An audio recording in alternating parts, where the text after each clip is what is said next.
Everybody, welcome back to the channel. Today, we are doing pour number 2 from the Advent calendar.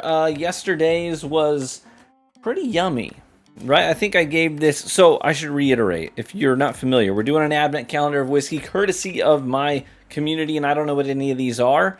I don't have access to the list. There is a link in the pinned comment, so I can upload this video without knowing what all of these have been, right? That's kind of the whole idea here. So you can click on that link and you can see what, this is day number 2 today that we're going to be trying, and you can know what this is just by clicking on that link, but I don't know. I won't know. I'm not going to know until Christmas. Then I'll know what I have been sipping on all of these days. Anyways, so I'm doing this just simple 1 to 10 scale, and then I will rank them per my scores that I give them throughout this month. And by the way, happy December. I just punched the microphone. I apologize for that. Anyways, happy December. But yeah, at the end of this, I will go through my rankings. And I'll probably do just like, I'll be like, here's the top 10, and we'll count down from 10. And I will see what I have sipped on throughout the month of December, courtesy of you guys, which is great. I basically don't have to pull from my shelf in December. That's nice. Thanks, guys. Really appreciate that. So yeah, it'll be fun. The first one, day number 1, we gave notes of bubblegum, white chocolate, coffee grounds, buttery toffee, and toasted pecans. Yep, and we're doing a 1 to 10 scale, where 5 is like, I have no strong feelings. I could go either way with this and pretty neutral on it. So it's not my normal scoring scale that I like to use when I'm reviewing whiskeys. This is more like my blind ranking. If I have no strong feelings, dead center is a 5. If I don't like it, it'll be below a 5. If I really don't like it and I would never have it again in my life, it's a 1. I think this is probably the best whiskey I've ever tasted, is like a 10, right? That's kind of what we're doing. We're just going to keep it really, really neutral, okay? So we gave the first pour a 6.8. It was well into the I like this side of things, okay? And that's kind of where we landed. Cool. Now we're on day number 2. Let's try it. Check it out, yeah? Nose. Smells like Jack Daniels. Smells like a JD rye. I hate doing that. I shouldn't do that. As soon as I finished day number 1, I texted the guy who's managing the spreadsheet. I was like, don't tell me, but I think this is... And I gave him a distillery. I'm really bad at that. I do that a lot. I gotta crack a window. It's hot in my office, even though it's cold outside. Let a little fresh air in, a little fresh winter air. Nose is anise, black licorice, fresh cut grass, a little bit of a dying wood fire. Not full blaze, but the log's blackened. Right? There's a little bit of smoldering going on. And a little bit of creme brulee, the brulee layer, the burnt sugars on top. That's what I'm getting on the nose. Shall we try it? Cheers.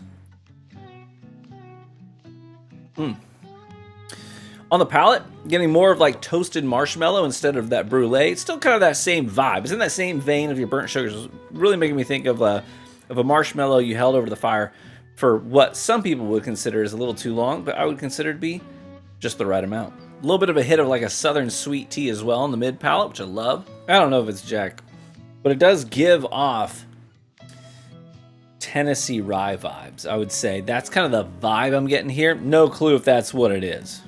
And the wonderful part of that about this is I can't like find out what it is and retroactively go back and edit out the moments where I make assumptions. You'll just know what my assumptions have been, and I gotta live with that. If they're way wrong, I gotta own it and be like, well, yeah, I sounded like an idiot.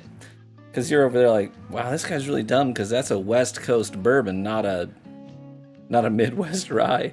There's no hiding in blinds, is there? You just sort of have to own what you say. It's a little bit lighter though.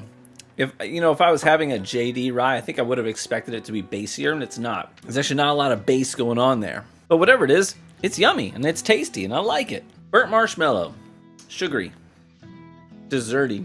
What's keeping it grounded is the burnt sugar aspect, right? It is sweet, but we do have some of that char in there, which is helping to give this some framing, so it doesn't just end up being all top heavy, which I do appreciate. Yeah, that's pretty good.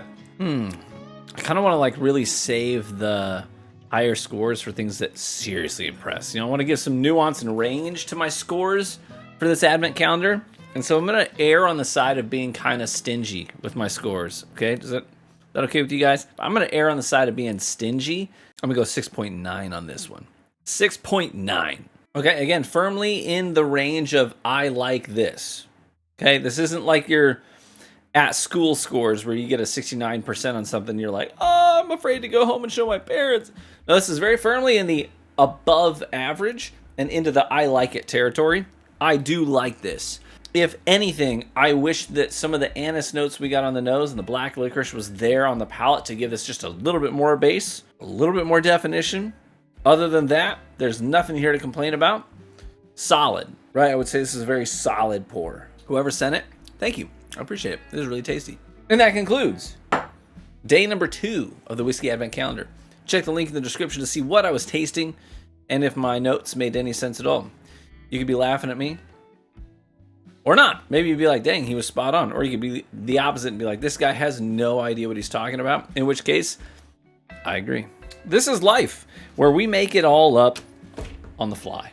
But with that, we say cheers, my friends. May you live richly and get better with age. And I hope to catch you in the next one. Bye-bye.